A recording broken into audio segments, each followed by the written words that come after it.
아버지, 왜? 아무 말도 없이 왜 혼자 가셨어요? 천천히 입술을 떼었습니다. 내가 너희한테 짐이 되기 싫었어? 사연 시작 전에 구독, 좋아요 부탁드려요. 새벽 어둠이 가시지 않은 시각, 최동만은 천천히 몸을 일으켰습니다.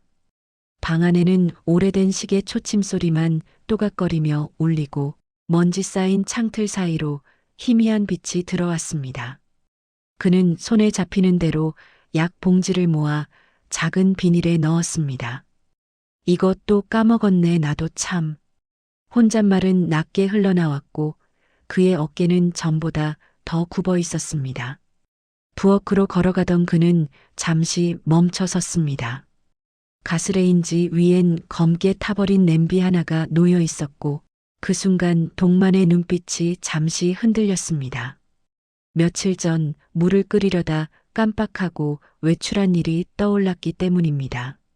이러다 진짜 사고 나겠어? 그는 냄비를 싱크대에 옮겨두고 천천히 의자에 앉았습니다.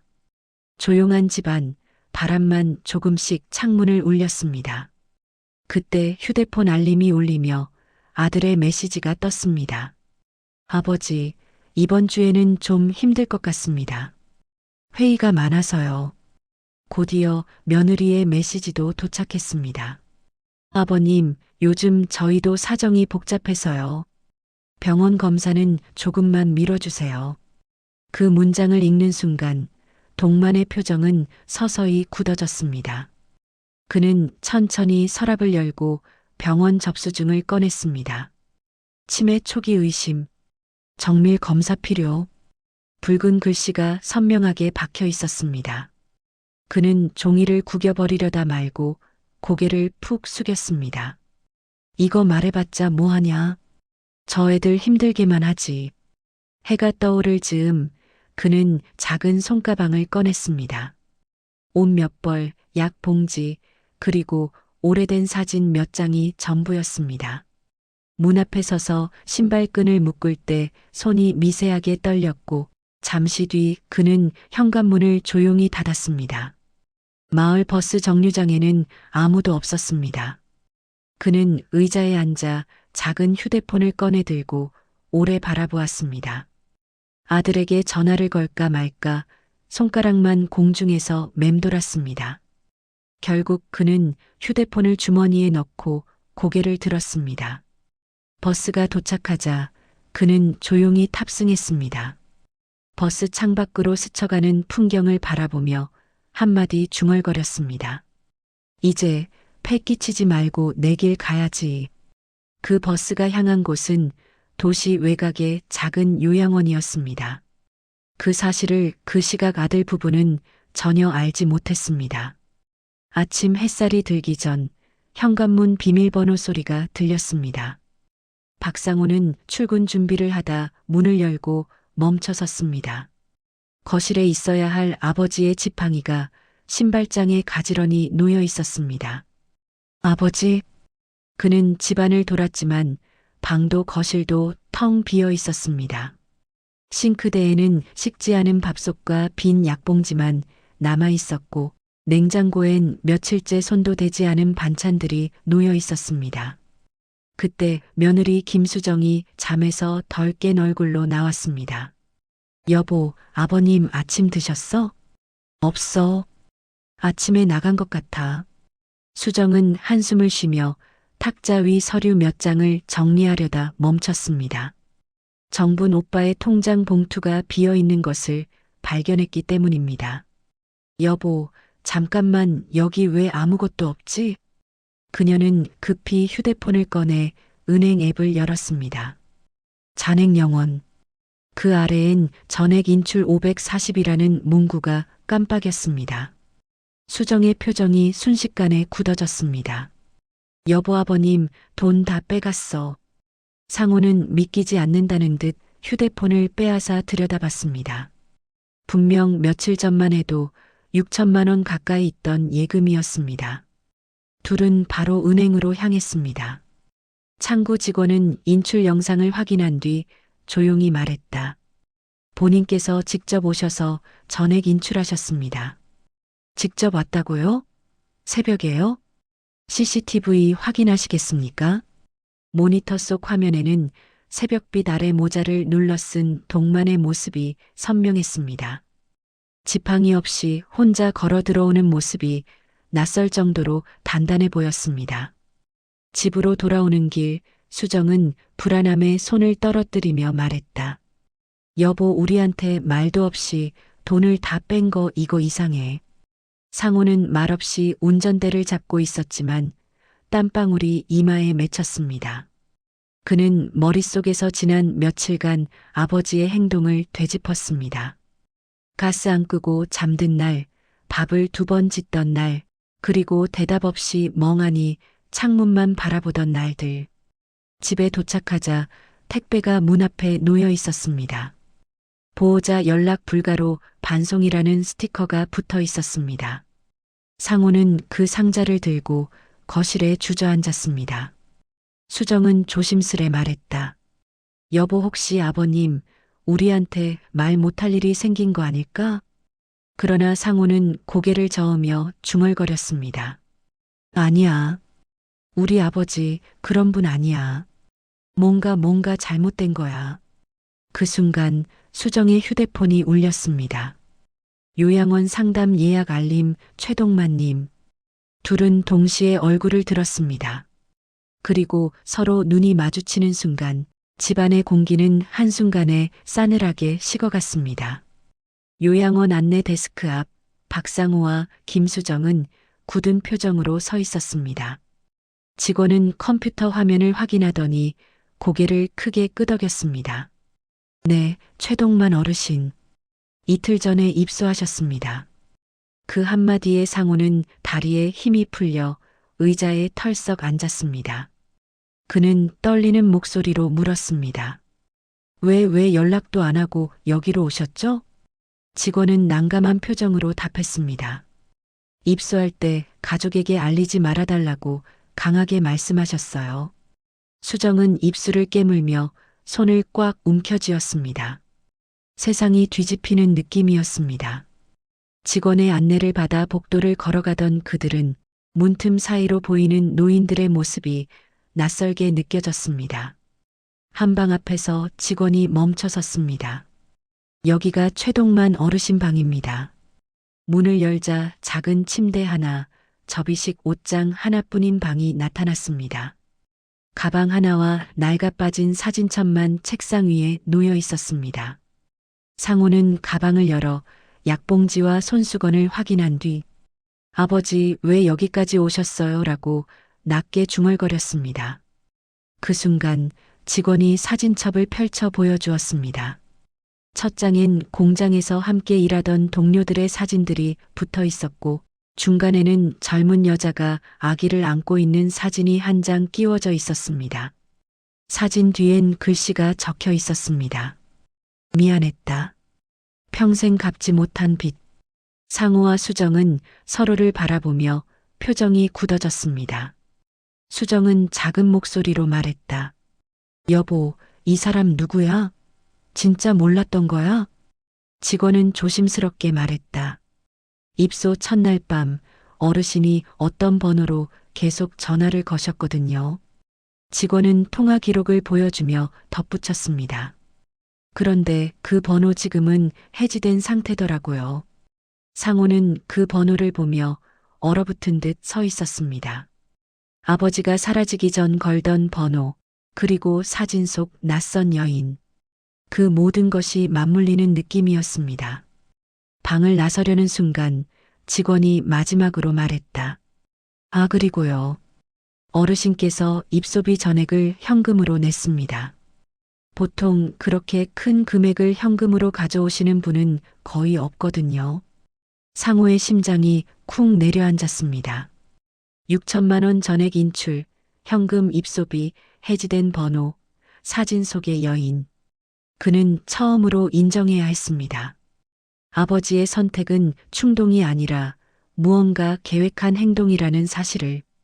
그리고 그 계획의 중심엔 아들 부부가 모르는 또 다른 이야기가 있다는 것을. 새벽 5시 20분 요양원 비상벨이 울렸습니다.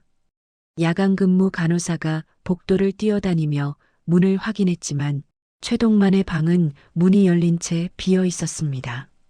침대는 정리되어 있었고 베개 위에는 그의 낡은 지팡이만 가지런히 놓여 있었습니다. 간호사는 급히 CCTV실로 달려갔습니다. 모니터 화면에는 새벽 어둠 속을 천천히 걸어나가는 동만의 모습이 선명했습니다. 그는 지팡이를 짚지 않은 채 한 손으로 벽을 쓰다듬으며 뒷문을 향해 가고 있었습니다.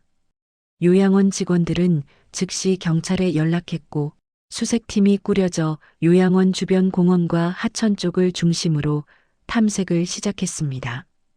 그 시각 상호와 수정은 요양원으로 달려오며 불안에 떨고 있었습니다. 직원들은 상태가 갑자기 혼란스러워 보였다고 설명했지만 상호는 이해할 수 없다는 표정으로 CCTV 화면을 바라봤습니다.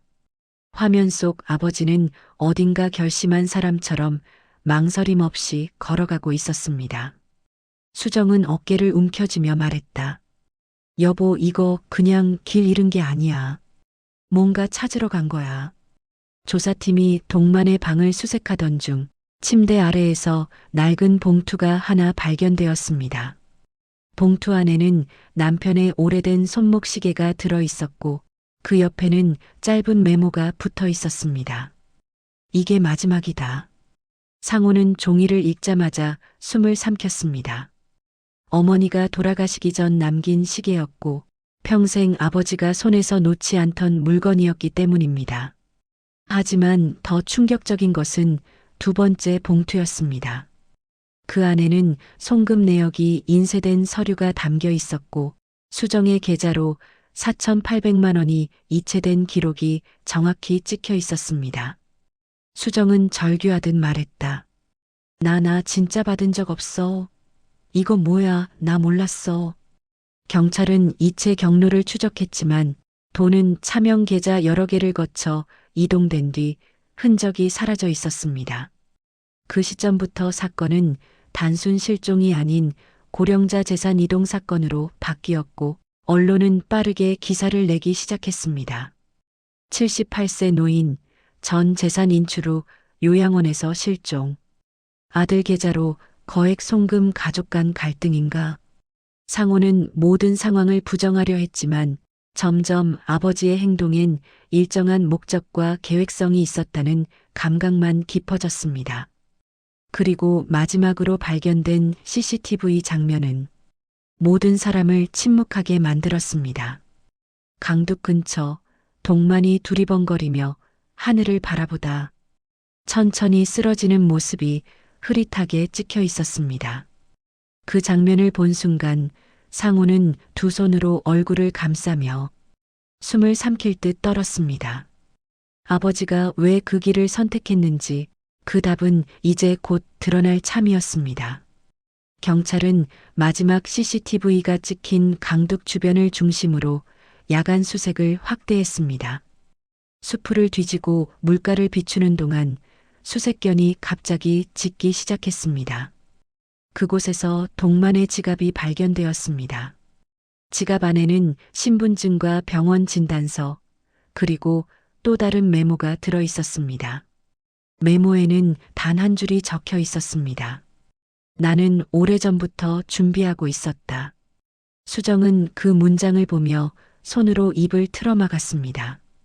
그 시각 지갑에서 발견된 병원 기록이 경찰서로 전달되었습니다. 의료 기록에는 치매 초기, 기억 손상 시작, 가족 동반 상담 권고라는 문구가 적혀 있었습니다. 그러나 상담 예약일엔 가족 미동반 도장이 찍혀 있었습니다. 경찰은 왜 가족이 상담에 오지 않았나? 라고 물었지만 상호는 아무 대답도 하지 못했습니다. 그 와중에 요양원 직원이 새로운 정보를 알려왔습니다. 입소 첫날 밤 동만이 계속 전화를 걸었던 번호의 주인이 밝혀진 것입니다. 그 번호는 이미 해지된 상태였지만 추적 결과 한 사회복지사의 과거 번호였습니다. 경찰은 그의 현재 근무지를 찾아갔고 그곳은 요양원 근처의 지역 복지센터였습니다. 사회복지사 송은지 33는 경찰을 보자 놀란 표정을 지었습니다. 동만 어르신 결국 이렇게 됐네요. 그녀는 동만과의 관계를 조심스레 설명했습니다. 20년 전 그녀의 어머니는 공장 식당에서 일하던 미혼모였는데 동만은 어린 은지를 남몰래 먹이고 재워주며 도움을 줬다는 것입니다. 저를 친딸처럼 챙겨주셨어요. 하지만 그때 어르신은 가족에게 미안해서 절대 말하지 말라고 했어요. 은지의 눈은 젖어 있었습니다. 그녀는 동만이 얼마 전 자신에게 했던 부탁을 털어놓았습니다. 내가 패 끼치기 전에 모든 걸 정리하고 싶다. 그러니 이 돈을 잠시만 맡아줘라. 그 돈은 바로 4,800만 원, 며느리 계좌로 들어간 송금액과 동일했습니다. 송금은 은지가 대신 처리한 것이었고 검증되지 않은 차명 계좌를 거치는 과정에서 문제가 발생한 것이었습니다. 경찰은 수정에게 전송된 돈이 재산 이전이 아니라 동만이 마지막으로 남기려 했던 생활비였다는 사실을 확인했습니다. 수정은 그 말에 그대로 주저앉았습니다. 아버님이 놔주려고 했던 거였어요? 상호는 눈을 크게 뜨며 고개를 천천히 저었습니다. 아버지는 우리한테 짐 안 되려고 그렇게까지. 시간이 흘러도 수색팀은 동만의 모습은 찾지 못했습니다.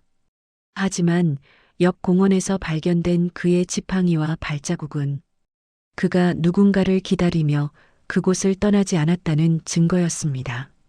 그리고 경찰은 하나의 결론에 도달했습니다. 동만은 길을 잃은 것이 아니었다. 그는 마지막 정리를 끝내기 위해 스스로 사라지려 했던 것이었다. 그 사실을 깨달은 순간 아들 부부의 표정은 공포에서 후회로 변해갔습니다. 수색 48시간째 되던 새벽 강둑 근처 작은 공원에서 구조대원이 무전기를 들고 급히 외쳤습니다. 여기 있습니다. 한 명 발견. 수색팀이 모여들었고 풀숲 사이에 쓰러진 최동만의 모습이 드러났습니다. 그는 저체온증과 탈수로 의식이 희미한 상태였지만 다행히 맥박은 살아있었습니다. 구급대원이 담요를 덮으며 들것에 옮기는 동안 동만은 떨리는 입술로 낮은 소리를 냈습니다. 아가지마 아직. 그 말을 들은 상호는 그 자리에서 주저앉았습니다. 병원 응급실로 옮겨진 뒤 몇 시간의 처치가 이어졌습니다. 아들 부부는 밖에서 손을 붙잡고 기다렸고 수정은 이게 다 내 탓이야라며 울음을 터뜨렸습니다. 상호는 아무 말도 하지 못한 채 빈 의자만 바라보고 있었습니다. 새벽이 끝나갈 무렵 담당 의사가 나와 고개를 끄덕였습니다. 다행히 위험한 고비는 넘겼습니다. 면회는 짧게 가능합니다. 환자실 문을 열자 산소관을 단 동만이 천천히 눈을 떴습니다. 그는 아들을 알아보자 약하게 웃었습니다. 왔냐 상호야. 상호는 손등을 붙잡으며 울먹였습니다. 아버지, 왜 아무 말도 없이 왜 혼자 가셨어요? 동만은 한참 동안 말을 잇지 못하다가 아버지, 왜 아무 말도 없이 왜 혼자 가셨어요? 천천히 입술을 떼었습니다. 내가 너희한테 짐이 되기 싫었어. 침대 옆 기계의 불빛이 그의 얼굴을 흐리게 비추었습니다. 치매라고 의사가 그러더라. 기억 사라지기 전에 내가 정리할 수 있을 때 마지막으로 좀 해두려고 했다. 상호는 고개를 젓고 엎드려 울었습니다. 수정도 손으로 입을 막은 채 눈물을 흘렸습니다. 동만은 고개를 돌려 작은 가방을 가리켰습니다. 간호사가 가방을 건네주자 동만은 떨리는 손으로 안쪽 포켓을 찾았습니다. 그곳엔 접힌 편지 한 장이 들어 있었습니다. 그는 그것을 아들에게 건네며 말했다. 이게 내가 사라지려 했던 이유다. 상호는 봉투를 열었습니다. 안에는 짧은 문장들이 적혀 있었습니다. 글씨는 삐뚤고 흔들렸지만 의미는 너무 분명했습니다. 나는 버려진 게 아니다. 내가 먼저 떠난 건 너희를 지키고 싶어서였다. 아들이 고생하는 걸 더는 보기가 힘들었다. 그래서 내가 먼저 짐이 되지 않기로 결정했다. 상호의 눈물이 편지 위로 떨어져 잉크가 번졌습니다. 동만은 아들을 바라보며 마지막 힘으로 속삭였습니다. 미안하다 그리고 고맙다. 그 말에 상호는 아버지 손을 꼭 쥐며 울었습니다. 그 순간 그들 사이에 오랫동안 막혀있던 벽이 조용히 완전히 무너져 내렸습니다. 며칠 뒤 병원 1층 로비에는 기자들과 경찰, 요양원 관계자들이 모여 있었습니다. 최동만 사건이 지역 뉴스뿐 아니라 전국 뉴스까지 번지며 큰 화제가 되었기 때문입니다. 고령자 실종 사건의 진실 밝혀지나라는 자막이 TV 화면에 계속해서 반복되었습니다. 상호와 수정은 병원 구석에서 조용히 서 있었고 요양원 간호사 송은지는 마이크 앞에 섰습니다. 그녀는 손에 든 공문을 천천히 펼쳤습니다. 최동만 어르신은 치매 초기 판정을 받았고 가족에게 짐이 되지 않기 위해 스스로 요양원 입소를 선택하셨습니다. 그 과정에서 모든 비용을 본인 자금으로 처리하셨고 재산 송금 역시 가족에게 남기고자 한 마지막 선물이었습니다. 기자들의 카메라 셔터 소리가 연이어 터졌습니다. 이어 경찰이 계좌 추적 결과를 발표했습니다. 수정 씨 계좌로 들어간 4,800만 원은 불법 이전이나 갈취가 아닌 최동만 씨가 사회복지사에게 맡긴 자금을 송금한 것으로 확인됩니다.